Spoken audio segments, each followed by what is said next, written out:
Hey there, thanks for joining me for another game. This is Lokazi casting for you FourKExO, which is Four Kings, his new clan, versus vileStRyKeR.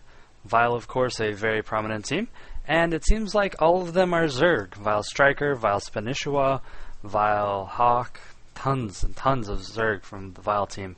I guess that's kind of their thing. It's like Root, just Zerg everywhere. The Root is gone now, and most of them merged into Complexity or are doing their own thing.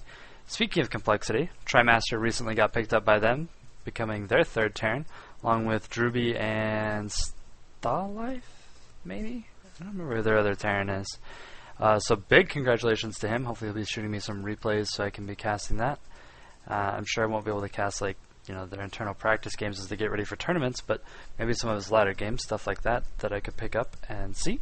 And vileStRyKeR is not doing anything unique right now. He's just droning up, not going for any type of early aggression. FourKExO looks like he's going to forge fast expand at the bottom of his ramp here, or if he deems it safe enough, he'll just gateway cybernetics core expand. Not unheard of. Really depends on what you scut out of the Zerg. If you see them like straight droning and they've already picked up their hatchery and there's no spawning pool, etc., you can actually get away with it and just block it off with a Zeal pretty quickly. So we'll have to see if that's what he does or if he's going to go for something else. And he's up to 15 drones, and he has not expoed, so it looks like he is going to 15 expo. That type of some type of 15 pool, and that might come back to bite him if FourKExO wants to block it. And right when he sees the probe coming up, he just drops the spawning pool in case it's going to be denying. But it does look. Oh, I thought that drone was actually going to expand, but it's not. And FourKExO running around here will be interesting to see if he lets him expand. Now, in this situation, it's actually not a bad idea as the Protoss player to let the Zerg expand. The reasoning being, you've already dropped your gateway. You're not going to have a forward or a cannon that fast. So, yeah, it looks like FourKExO is going to. Oh, no, there's a pylon. So he is going to block it off there for a minute. Now he might have to deal with Zerglings if he doesn't wall up a bit more and fast. So we'll have to see how he deals with that. He has enough to drop a cyber core, but that's it. He doesn't have enough for a full wall right now. Canceling that pylon, FourKExO is now re-scooting around, but he is a little bit farther out. Looks like he might be able to drop a hatchery if he pays attention. Oh, no, FourKExO denies it again. No, FourKExO set his rally a little bit too far away, and FourKExO gets his expo down right as the Zerglings are coming out. FourKExO is going to run away. He's going to see those Zerglings, and now he's going to want to back off. He's going to get ready to wall up there. Drone beating on the wall, and he looks totally safe. He's going to be able to run a Zeal right over there and block it off. So he delayed the expo long enough and baited enough Zerglings that he is totally safe right now. If all 6 of these Zerglings decide to commit to breaking that one Zeal, he can actually break through, and FourKExO might be in trouble. But that's extremely rare, though it is possible. We saw that in a Sheth versus... I'm trying to think who he was fighting. I don't even remember. Kiwikaki, maybe? I'm not sure who it was.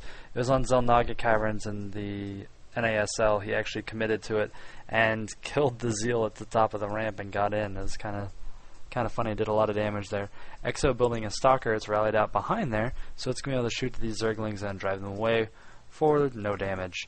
In the meantime, he has thrown up a Stargate. We see there at the top of the ramp. He's probably going to pump out some Void Rays to deal with some pretty good damage here, and most especially deny the third from going up for quite a while. So it's going to keep the Zerg player, for all the Zerg player knows, on even basis.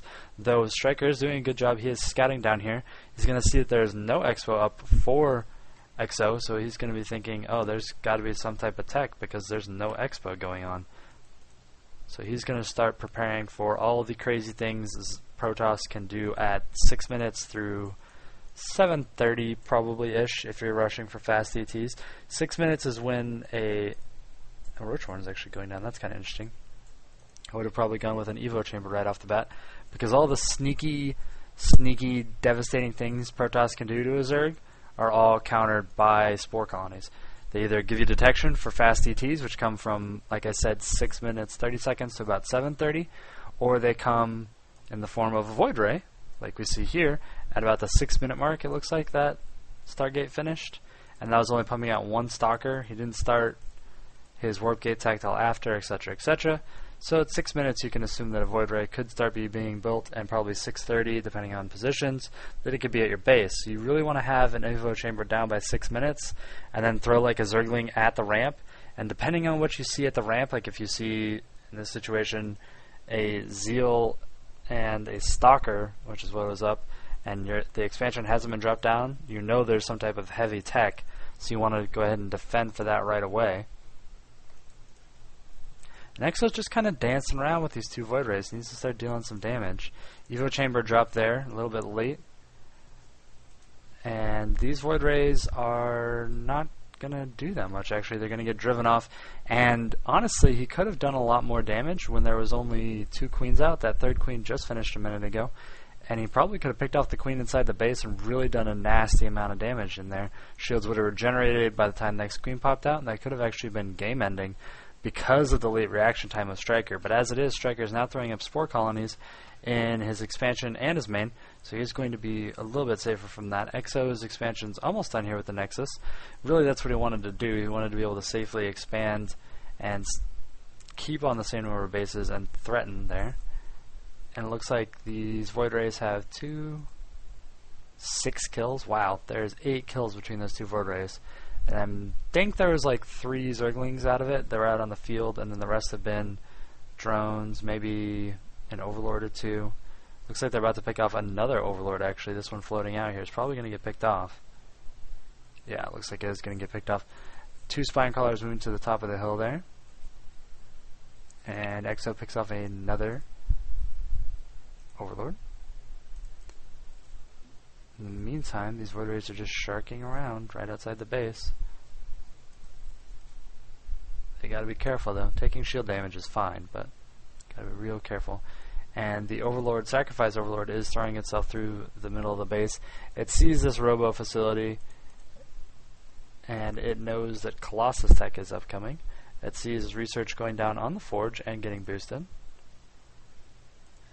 But fortunately for the Zerg player, Striker, there's only one thing that really comes from a Robo Bay. You don't really see people picking that up and getting the Warp Prism research, you know, right off the bat. So it's pretty much guaranteed to be Colossus. And it looks like some Overlords are actually cut out of position here. This could be really bad for Striker. Another Overlord falling, and it looks like maybe a third is about to fall. Yeah, there it goes. Third falls. Some hull damage on the Void Ray though. And this third is going to look like it's going to be denied. Oh, this Void Ray needs to run away, Void Ray. You don't need to risk being shot by those. And they cancel the third, which was about 25 seconds in. So not a massive cancellation, but a little bit of a cancellation. In the meantime, this Overlord is scooting away as Overlord's speed was researched. Try and keep those alive a little bit better. And we have a Spire going up inside the mineral line there for vileStRyKeR. So that's kind of an interesting place. He's kind of diverting drones around that. Probably should have put it up here. Infestation Pit going down for him as well. Creep Spread starting out, getting his way across the middle of the map now that the Void Rays are not quite as big of a threat. There hasn't been a third or a fourth or any type of Void Ray follow-up. He knows that Colossus Tech is coming up. That's why that Spire was dropped. So he's going to start getting out Corruptors as soon as he can, as soon as he can afford it, as the Corruptors, A, work against Void Rays, though not massively well. Mutalisks are better, which is why Mutalisks are being produced right now. And B, so he can get Corruptors for the Colossus. FourKExO, in the meantime, running off his second base. He has kept the economy even. He is ahead in supply by 22 right now, but it looks like this force of Mutalisks is going to find these Void Rays and kill them. So their reign of terror is about to end. Void Rays tickling all the Mutalisks and then thinking, oh, we can get away. No, you can't get away, Void Rays. It's better just to fight. But both of them getting picked off there. Mutalisks on the field, so FourKExO knows that Spire Tech is done and it's ready to go. He's going to have to make some amount of preparation for that. Looks like he's going to go with some Phoenixes for that type of preparation. It's a good choice. Phoenixes and Stalkers, of course, the best way to prevent that. He's going to go ahead and move these Stalkers to his back mineral line. That's to defend against the Mutas that he knows are going to come harass. And here they are. So here comes the Phoenixes and Stalkers to fend off that giant Mutaball. And that giant Mutaball, I mean 10, but a pretty good sized force so far here out of vileStRyKeR, especially because he's only been on 2 base for so long. But he is double expanding behind this. He's going to have his third and his fourth very, very soon. In the meantime, there are 3 Colossus on the field, so many Colossus, and more Phoenixes coming out. If he can get half the number of Phoenixes as there are Mutalisks, he's going to melt them with the Stalkers underneath. So we will see how that works out. So really keeping on top of his game there. Mutalisk kind of tickling the Stargate. Of course, Phoenixes come out ridiculously fast now, picking off 1 Mutalisk. And Striker parking right outside, which is a really good place. He wants to try and bait those Phoenixes as much as possible into flying into the flock of Mutas. And assuming that that happens, they die extremely fast. And we are at 15 Mutalisks here for Striker, and he is building up more. He's about to be at 16. They're going to be out on the field here momentarily. Pathogen Gland researching for the Infestors here for vileStRyKER, so he'll probably be following up with some of those. But there are enough Phoenixes on the field, 4, and enough Stalkers. How many are out there? 17. Good amount of Stalkers. With these 3 Colossus, they're actually going to be able to hold off almost all of these Mutalisks, which are now at, what are they at? 20 Mutalisks on the field. It's a good amount of Mutalisks. And these Zerglings actually getting thrown away a little bit early. You kind of want to pile those up more so they tank more shots from the Stalkers. But this is just not going to go well for Striker. He's not going to be able to pick off all these Phoenixes. 2 Phoenixes going down, and there are just so many Stalkers down on the field, and the Zerglings are not going to be able to kill them at all with those Colossus standing tall.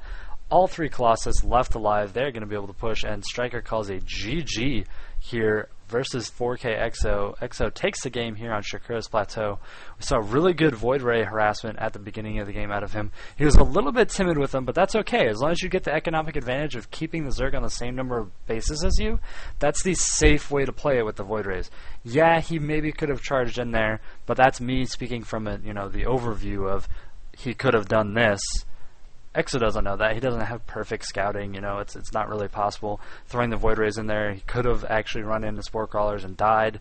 So really not a bad idea to do what he did. Really just deny that third, denied creep spread, picked off a tumor there, denied Overlords moving out and then spreading creep, etc., making the creep spread faster when it did come, because you can just creep spread across the map from hop to hop to hop. You don't have to wait for it to spread itself. Really, really fast that way, which a lot of high caliber, high level players do. And then Striker tried a good follow-up to the tech that he saw, which was he saw Stargate. As soon as he saw Colossus, he dropped a Spire. Then he was going to go for like a Muta Contain on the 2 base. And then if he got the 4 bases economy rolling and kept EXO on the 2 base for like another maybe 5 minutes and kind of gave the third at about 5 minutes from now when it was just kind of risky, he would be able to poke and prod into the 2 bases with so many Mutalisks, Dark Force style, that EXO would have had an extraordinarily hard time. So EXO did a really good timing there at about 15 minutes with those 3 Colossus, as many Stalkers as he could muster, and then just some Phoenixes in there to just deal a massive amount of damage versus those Mutalisks, which is what his only threat was at the time. So it was a really good idea to boost those out. He also did a really good placement defense up here in the top left-hand corner. When he knew those Mutalisks were coming, he saw them over on the other side of the map. He saw him lose the Void Rays, saw himself lose the Void Rays. He immediately moved up here with the Stalkers and got that defense down. So that was another great game by EXO. Thank you, EXO, for sending this over. Congratulations on your new team, 4K. 4Kings, of course. And vileStRyKER played a really good game here. EXO just really did a very, very nice job with denying with those 2 Void Rays. And props to both the players. Thanks for sending this replay, EXO. This was Okazi casting for you, and I believe EXO won last month's competition for the free dinner, if I am correct with my tally. So he will be getting that. I'll have to think up something for this month. I'm going to be gone for 2 weeks here coming up, so there won't be any replays coming out of me then. But maybe when I get back, throw some more out, maybe do another competition, see what's going on. If you're watching this on Twitch TV or Justin TV /Okazi, you should go ahead and follow down below. If you're watching this on YouTube, you should subscribe and catch all my videos as they come out, as well as just, keep up to date with everything that's going on, what I like, all the StarCraft videos that are fun to watch, stuff like that, as well as you should like videos of players that you like their play, like this one for EXO. If you're a big fan of those Void Rays denying the Zerg players base, sticking it to them, go ahead and like it, and I'll see